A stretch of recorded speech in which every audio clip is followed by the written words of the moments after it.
tingnan ninyo yung video mga ka-builders. Ito yung pinakamalupit na nakita ko. Hindi talaga masikmura yung pagkain nila. Walang hugas-hugas ng kamay. Hindi na hinuhugasan yung pagkain. Isa itong primitibo sa South Africa na hindi pa naaabot ng mga tao, hindi pa masyadong naabot ng kabihasnan.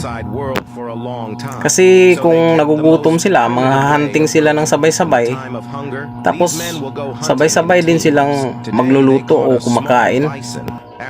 Tapos kung makahuli sila, lulutuin nila yung tinatawag sa hayop na libro. Yun ang kinakain nila diretso, wala nang luto-luto. Tapos yung mga lamang loob ay nilalagyan lang nila ng tubig, pinapakuluan lang kunti. Talaga wala nang gamit na iba pa, o nilalagyan ng lamas, wala na.